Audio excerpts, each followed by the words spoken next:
بھائی نوجوان جو ہیں آج کل کے، ان کے ذہن میں ایک بات آتی ہے کہ اگر یہ دین کی طرف آ جائیں گے تو ان کی ساری مشکلات حل ہو جائیں گی. اور نارملی اوبیسلی دین میں ہمیں اس چیز کا درس دیتا ہے. اگر آپ اللہ کی طرف آ جاتے ہیں اور نبی کریم صلی اللہ علیہ وآلہ وسلم کے مطابق زندگی گزارتے ہیں تو اللہ سبحانہ و تعالیٰ آپ کے لیے آسانی پیدا کرتے ہیں. لیکن ایک آبزرویشن ہے اور لوگوں کی طرف سے ایک شکایت بھی سمجھ لیں کہ جب وہ دین کی طرف آتے ہیں تو یہ معاملہ تھوڑا الٹ ہو جاتا ہے کہ ان کے گھر والے، ان کے آس پاس والے ان کے لیے تکلیفیں پیدا کرتے ہیں، ان کے لیے پریشانیاں پیدا کرتے ہیں. تو سوال یہ ہے کہ واقعی یہ مشکلات ہیں یا آسانی ہیں، اور اس مشکلات میں سے کیسے صبر کیا جائے اور کیسے جو ہے وہ انسان جو ہے اپنے آپ کو مطمئن کرے کہ یہ اللہ سبحانہ و تعالیٰ کی طرف سے ایک آزمائش ہے یا مشکل ہے. دیکھیں ربی بھائی، دین کی طرف آنے کا مطلب اگر یہ ہو کہ دنیا کی زندگی آسان ہو جائے گی میرے لیے، تو اللہ تعالیٰ پھر اپنے مسلمان اور مومن بندوں کے لیے یہ دنیا جنت بنا دیتے. اس کائنات میں اگر کوئی ذات ایسی ہے جو ڈیزرو کرتی ہے واقعی کہ اس پر ایک بھی مشکل نہ آئے، تو وہ ہمارے نبی صلی اللہ علیہ وآلہ وسلم کی ذات ہے. کیونکہ آپ صلی اللہ علیہ وسلم نے جو اس امت کے لیے قربانیاں دیں، آپ صلی اللہ علیہ وسلم کا جو اللہ سے تعلق ہے وہ کسی اور کا نہیں. لیکن آپ دیکھیں کہ نبی صلی اللہ علیہ وآلہ وسلم نے جب اسلام کی دعوت کا آغاز کیا تو کیسے مشکلات کے انبار آپ کے اوپر لگ گئے. یعنی کوئی سال ایسا نہیں تھا، کوئی میں سمجھتا ہوں دن ایسا نہیں تھا جس میں آپ کے لیے مشکلات، چیلنجز اور پرابلمز نہیں تھیں. ایک دن عمر بن خطاب رضی اللہ تعالی عنہ اللہ کے رسول صلی اللہ علیہ وسلم کے گھر میں تشریف لائے،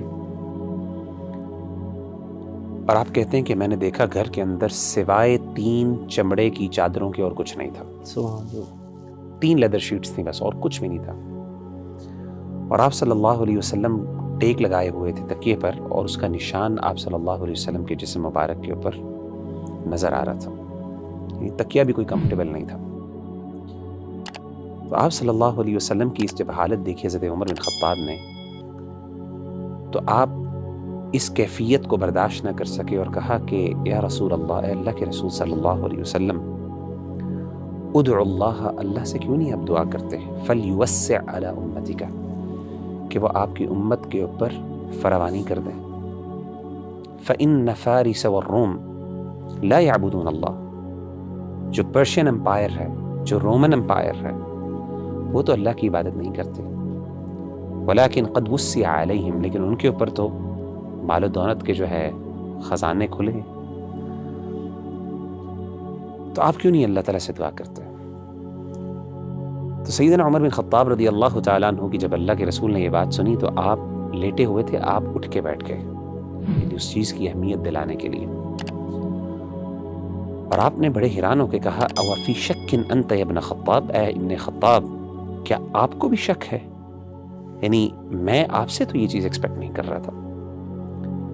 اولئک قوم عجلت لهم طیباتهم فی حیات الدنیا، آپ نے فرمایا یہ وہ قوم ہے جس نے اگر دنیا کے اندر کوئی خیر کا کام کیا ہے تو اس کی جزا ان کو دنیا میں ہی مل گئی، ان کے لیے دنیا میں ان کی جزا جلدی کر دی گئی.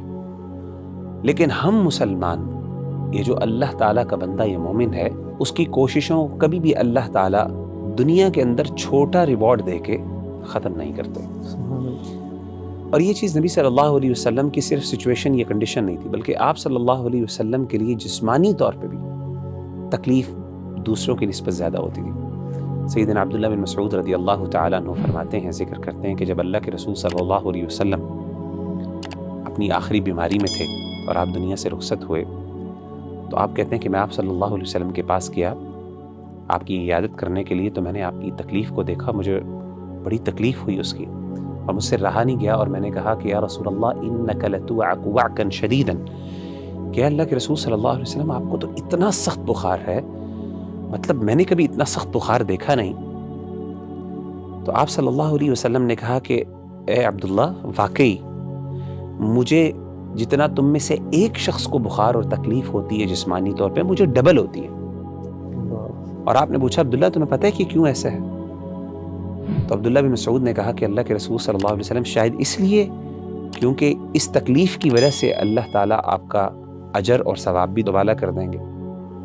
تو آپ نے کہا ایسی بات ہے.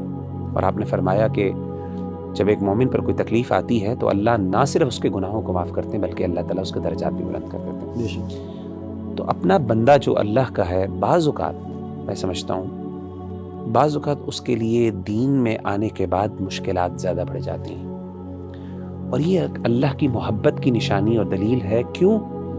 ایز لانگ ایز وہ دین پہ قائم رہے. ہاں اگر وہ دین سے دور ہو جاتا ہے تو پھر ممکن ہے کہ وہ اللہ کی طرف سے سزا بھی ہو، لیکن اگر وہ دین پہ قائم ہے، اپنے رب کو راضی کرنے کی جستجو اور کوشش کر رہا ہے اور اس کے لیے مشکلات پیدا ہو رہی ہیں، یہ تو انبیاء کی سنت ہے، یہی تو انبیاء کا کام تھا. قرآن مجید میں اللہ تعالیٰ کیا کہتے ہیں؟ وَتَوَاصَوْا بِالْحَقِّ وَتَوَاصَوْا بِالصَّبْرِ. جب آپ حق پہ چلیں گے، اس کی تلقین کریں گے، تو اس کے ساتھ صبر تو کرنا پڑے گا. تو میں سمجھتا ہوں کہ یہ اللہ تعالیٰ کی طرف سے حکمت ہے، اور کئی دفعہ یہ اللہ کی طرف سے انعام ہوتا ہے. انسان کو چاہیے کہ وہ اس پہ صبر کرے. جب وہ صبر کرے گا تو اس کے لیے خیر ہی خیر ہوگی. اللہ تعالیٰ ہم سب کو عمل کرنے کی توفیق عطا فرمائے.